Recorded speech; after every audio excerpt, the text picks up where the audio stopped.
Okay, Kevin, we talked about how to build relationship, how to have a good relationship with people at work. Then I wonder sometimes there's also some events in the company. Let's say it's the Christmas party.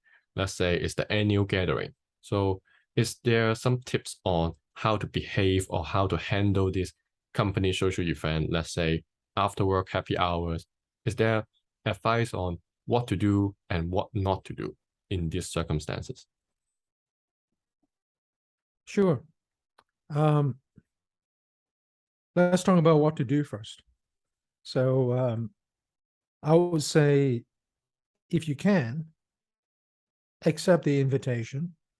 You should go, and because it's a very good way of getting to know people in the company outside of the office environment, and you'd find that the atmosphere is different.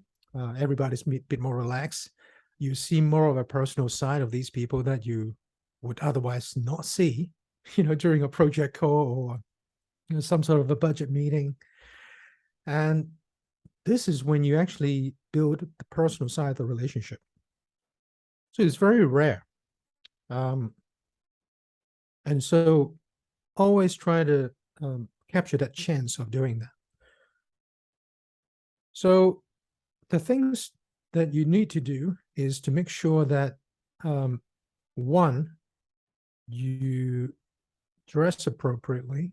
Okay, this is not a party. This is still a work-related event. Some people just actually go change and get some jeans and t-shirts. I don't suggest that. You should go in your normal work clothes and maybe just take off a tie or maybe take off a jacket, just relax a little bit. Okay. And if you are, how should I say this? You should be using this opportunity to try to get people that you don't know well as a primary sort of focus, because a lot of people tend to just focus on talking to the immediate peer group because they know them well. It's comfortable. Let's crack a few jokes, right?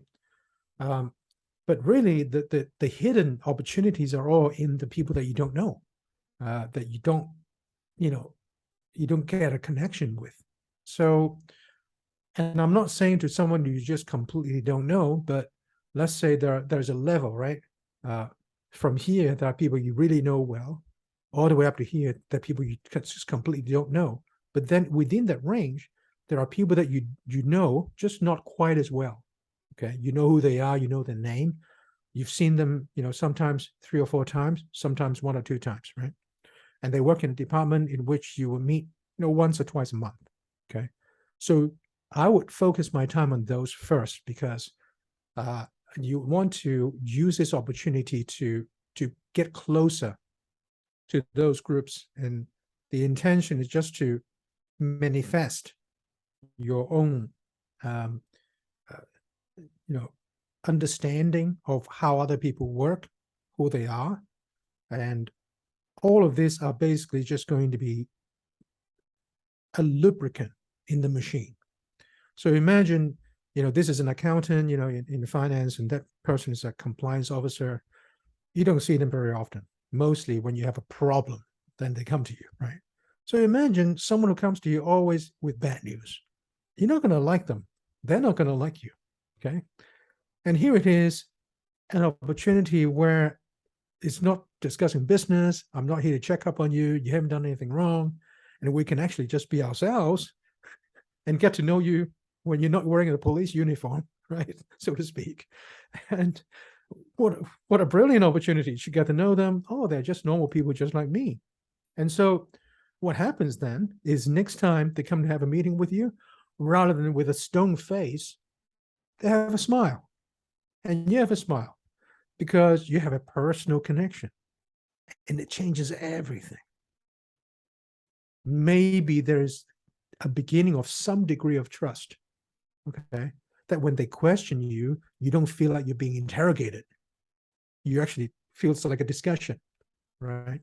And all of these things are very soft, right? We talk about this a lot, very soft, very subtle, and it changes very slowly, but gradually, but surely they do change, okay? And just to give you a projection of what this means as you get up the ladder to a more senior level, right? If you start building relationship with these guys now, okay, in 10 years' time, when those people become the head of that department and you become the head of your department, when you need to resolve problems, you don't need to involve the world. You just make a phone call. Now, what is the benefit of that?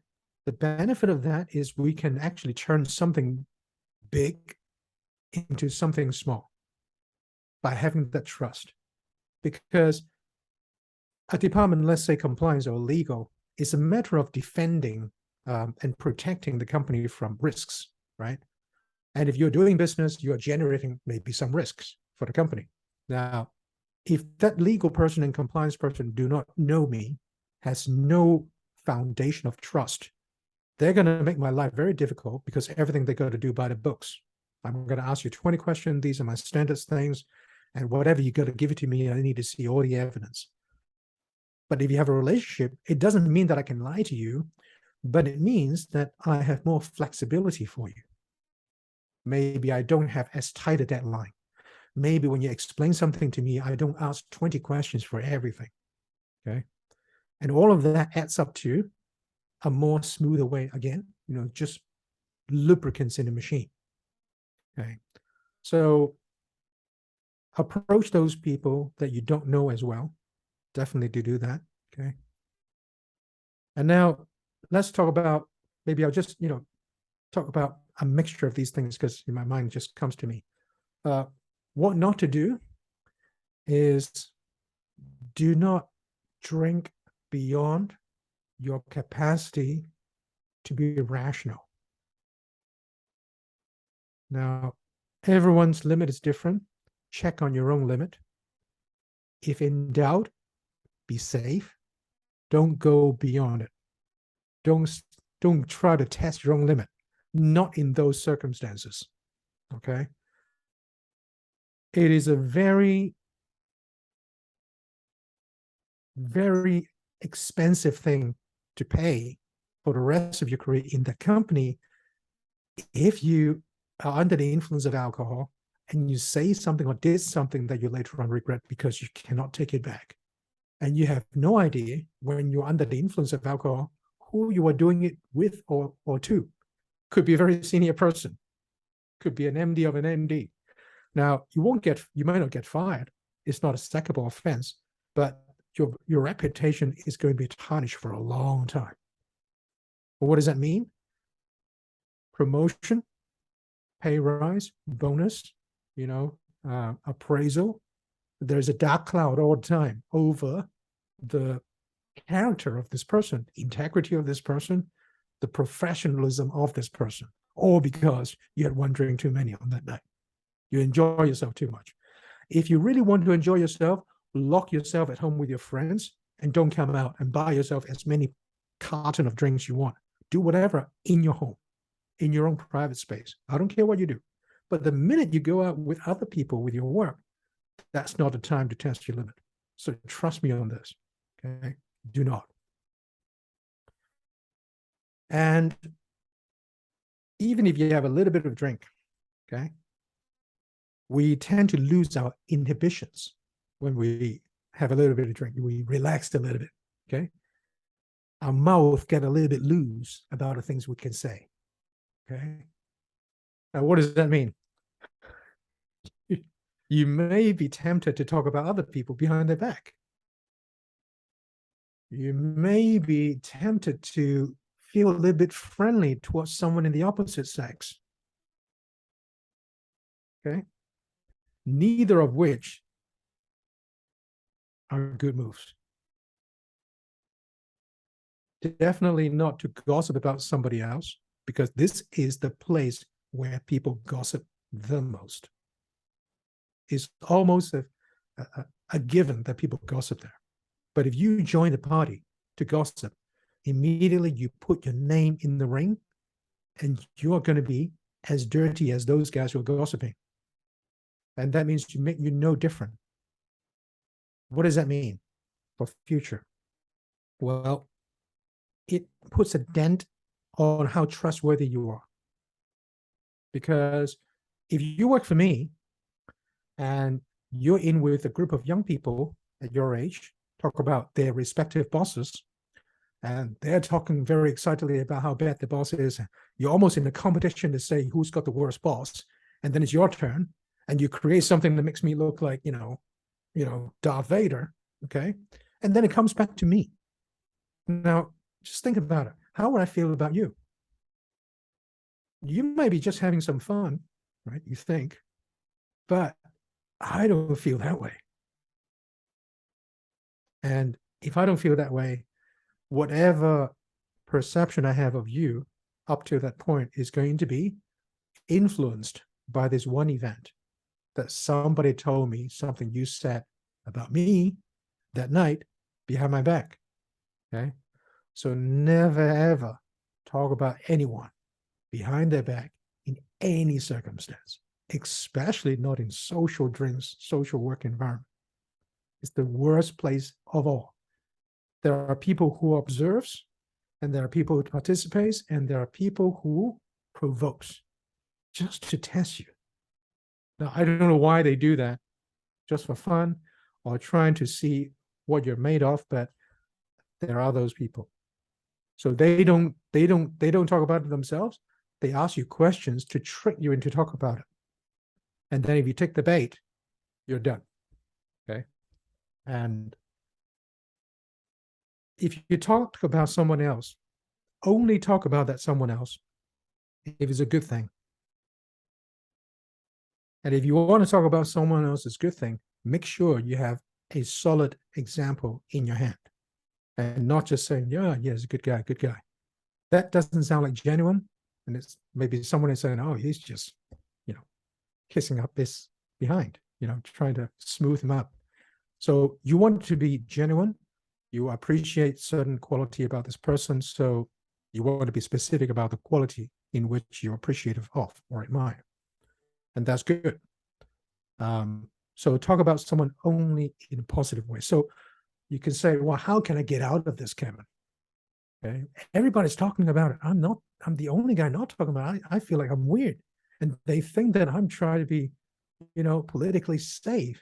And they don't want to talk to me because they think that I'm like a spy. Well, there are ways you can get out of it in a more eloquent way without being awkwardly silent in the group. So, for example,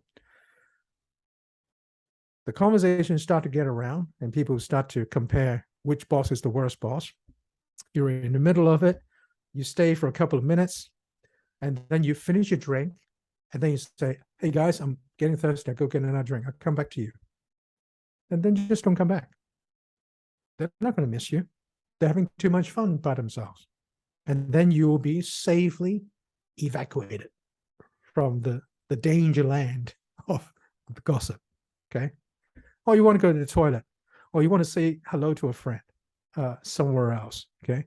Just get yourself out of that situation so you're not being forced to participate, engage, and contribute to the conversation that you don't want to have. So I think those are the main ones. There's also one question that I want to ask. So related to about Christmas party. So let's say you are the rookie, right? New guy. So if there's certain performance that is the tradition of the company and you get invited to perform, let's say to dance, do a drama, sing a song in front of other colleagues in the Christmas party, should I accept the invitation or should I reject it? Let's say if I know I sing very bad, I don't know how to dance, I'm very bad at drama, but should I risk it or should I just politely decline the invitation? I think that is quite personal. That's up to you. I don't think it makes a difference either way, because if it's meant to be an entertainment event, right? I don't think they're looking for professional performance from you, right? Actually, if you don't perform professionally, it's even better because there's entertainment value. People can laugh about it, right? They take videos, they take photographs, and I've seen in my own career where a lot of people just make fun of themselves, during that thing, and they put a wig on, they start singing, and I didn't even recognize this guy because he used to be bald. I said, who's that guy? He said, oh, that's David. I said, oh my God, he looks completely different. Everybody just laughed at him, right? And he was a very senior guy. So sometimes that is a good opportunity to not take yourself so seriously and just give yourself a little bit to entertain other people. Now, there's a line. The line is you're not doing anything indecent. Okay. Singing, maybe dancing, maybe drama. I think that's quite decent.